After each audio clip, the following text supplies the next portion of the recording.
நாம் தமிழர் கட்சியோட ஒருங்கிணைப்பாளர் சீமான் அண்ணன் ஒரு மேடையில கொந்தளிச்சு பேசியிருந்தாரு. யார பத்தி பேசியிருந்தாருன்னு பாத்தீங்கன்னா, சிஎம் விஜய் சாரை பத்தி பேசியிருந்தாரு. அவர் எப்பவும் வந்து என்ன செய்வாருன்னு பாத்தீங்கன்னா, ஆளும் கட்சியை நேருக்கு நேரம் வந்து மேடையில வச்சு கேள்வி கேட்பாரு. அது அவரோட ஸ்டைலு. அதுல வந்து அவர் மேல எப்பயுமே ஒரு குற்றச்சாட்டு ஒண்ணு வைப்பாங்க. என்ன அப்படின்னு பாத்தீங்கன்னா, நீங்க எப்படி இந்த கார் வாங்குனீங்க, இப்படி பிராண்டட் சட்டை எல்லாம் போடுறீங்க அப்படின்னு சொல்லி அதுக்கு வந்து அவர் பதில் சொல்லி இருந்தாரா அப்படின்னு பாத்தீங்கன்னா, மலுப்பெல்லாம் ஒரு பதில் சொல்லியிருந்தாரு. அதை விட வந்து என்னன்னு பாத்தீங்கன்னா, அப்பப்ப இடையில தமிழ் தேசியம், தமிழர் அப்படி இப்படின்ட்டு ஒன்று ரெண்ட அப்படி உருட்டி விட்டு இருந்தாரு. அது எப்பயுமே அவர் வழக்கமா பேசுறாரு. சிஎம் சார் விஜய் பத்தி நிறைய விஷயம் பேசியிருந்தாரு. ஜோசப் விஜய்னு நீங்க ஆரம்ப காலத்துல படம் நடிக்கும் போது போடாம இப்பவும் நீங்க ஏன் ஜோசப் விஜய் அப்படிங்கிற வார்த்தையை பயன்படுத்துறீங்க அப்படிங்கிற ஒரு கேள்வி ஒண்ணு எழுப்பியிருந்தார். அரசியலுக்கு வந்ததுக்கு அப்புறம் சினிமாவில் இருக்கும்போது நம்ம எப்படி வேணா பேர் வச்சுக்கலாம். சிவாஜி ராவ் அப்படிங்கிறவர் ரஜினிகாந்த் அப்படிங்கிற மாதிரி பேர் வச்சிருந்தாரு. இது விவாதத்துக்குரிய விஷயம் இல்ல. ஏன்னா அரசியலுக்கு வந்தப்ப ரியாலிட்டியா இருக்கணும். அதுக்காக கூட அவர் ஜோசப் விஜய் அப்படின்னு பேர் வச்சிருந்திருக்கலாம். இதே விட்டுறலாம். ரெண்டாவது வந்து என்ன சொல்லியிருந்தாரு அப்படின்னு பாத்தீங்கன்னா,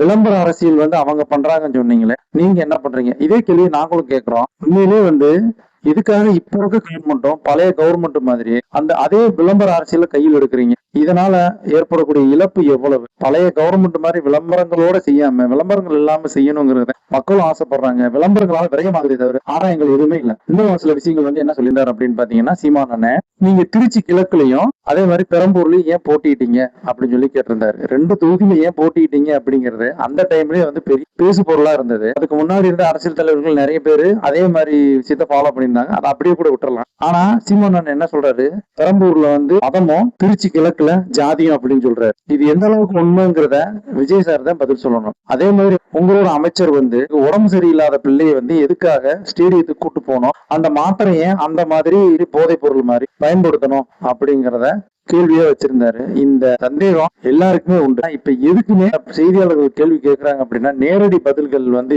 இருந்த மாதிரி தெரியல. நிறைய மலுப்பல்கள் தான் இருக்கு.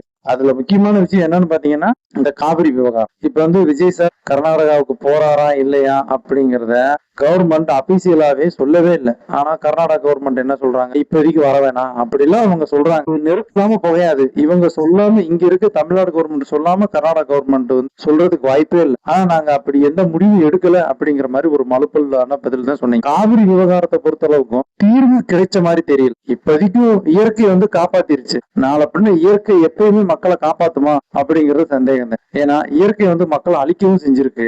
இயற்கையா மழை வந்ததுனால கபினில நீர் நிறைஞ்சு தமிழ்நாட்டுக்கு உபரி நீர் வந்து திறந்து விடுறாங்க. நாளைக்கு மழை பெய்யாம போச்சு அப்படின்னா என்ன ஆகும்? காவிரி விவகாரத்தை பொறுத்தளவுல நிரந்தர தீர்வு தானே தவிர்த்து இந்த மாதிரி பூசி முழுகிற வேலையினால பின்னாடி பாதிக்கப்பட போறது மக்கள் தான் அப்படிங்கறத இப்ப இருக்க கவர்மெண்ட் அதை புரிஞ்சுக்கணும் அப்படிங்கறத எங்களோட வேண்டுகோள்.